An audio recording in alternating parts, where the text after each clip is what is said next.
Kama uliwahi kutumia vocha hizi, lakini pia hata kuagizwa tu dukani ukamnunulie mtu vocha hii, basi jua wewe ni muhenga na tayari umeshazeeka. Sasa hapa nimekuletea jengo hili hapa zuri la kisasa kabisa. Jengo hili lina unit mbili.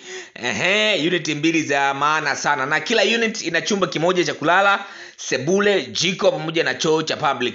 Hichi choo kimekuwa cha public kwa sababu kinaweza kusave mtu yoyote atakayekuwa akiingia ndani hapa, kwa maana ya kwamba mtu atakayekuwa ni mgeni basi anaweza kaingia chooni bila hata kuingia chumbani kwako. Lakini pia ipo namna ya wewe kuweza kufanya chumba hichi kuwa self na kikawa na choo cha public pia, kwa sababu choo unaweza kukiwekea milango miwili, mlango wa kutokea ndani na mlango wa kutokea nje. Maana atakayeingia upande wa ndani atalock mlango wa kutokea sebuleni na baada hapo ukiingia ndani, yani wewe mwenyewe utakuwa unaamua mlango wa kutokea sebuleni utumike au usitumike. Na maana kama ukipata wageni, wewe utaenda ku-unlock ule mlango na kufunga mlango wa chumbani kwako. Baada ya hapo utakao kuwa unatumika utakuwa ni mlango wa kutokea sebuleni. Hiyo ni namna ya wewe kuweza kufanya chumba chako kuwa self na choo chako kutumika kama choo cha self, lakini pia kama choo cha public.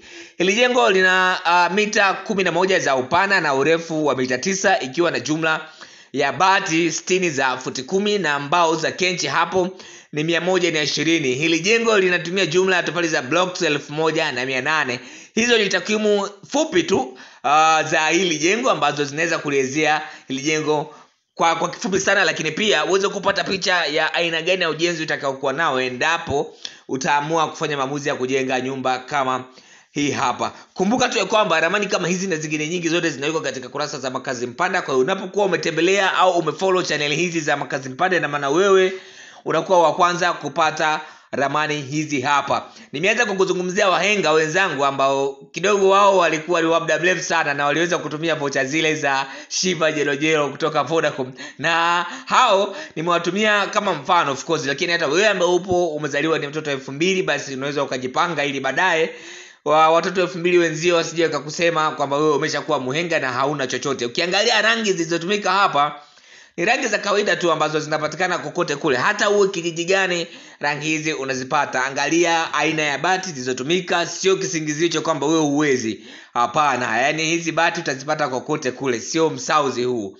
Sawa, hii ni bati ya kawaida, wengi wanaita chapa simba. Of course ndio wanaita hivyo, na sisi tumezoea. Wahenga tulikuwa tukizisikia sana zikitangazwa kwenye radio na TV of course.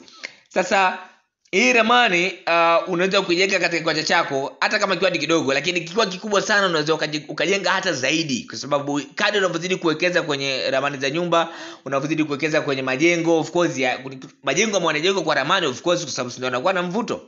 Kadri unavyozidi kuwekeza kwenye majengo ya kupangisha, ndivyo ambavyo yanazidi kukupa faida, kwa sababu wengi wamefaidika na wamekuwa matajiri kweli kweli, kwa sababu wamefanya biashara hizi kwa muda mrefu sana. Sasa wengi tulikuwa hujashtuka. Kwa sababu gani? Kwa sababu tulikuwa tumelala, na tunaendelea kukumbushana kwamba hii ndio biashara ambayo haizeeki na itaendelea kukupa faida zaidi na zaidi. Lakini pia mtaji wako utaendelea kukua thamani hata kama wewe haufanyi maendelezo pale. Kwa hiyo ipo hivyo.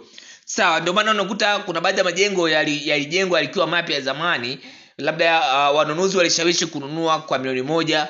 Sawa, muuzaji alikataa, lakini leo hii jengo hilo limechoka sana na limeisha kabisa, wanunuzi wanakuja kwa milioni 100. Kwa sababu gani? Ardhi inazidi kupanda bei kila siku. Kwa hiyo unapowekeza kwenye ardhi, unapowekeza kwenye majengo, tegemea faida zaidi na sio kupata hasara kama ambavyo unaweza kupata kwenye biashara zingine. Hii ni Makazi Mpanda, na nikukumbusha tu kwamba hakikisha umesubscribe YouTube channel yetu, lakini pia kutufollow mitandao yetu ya kijamii.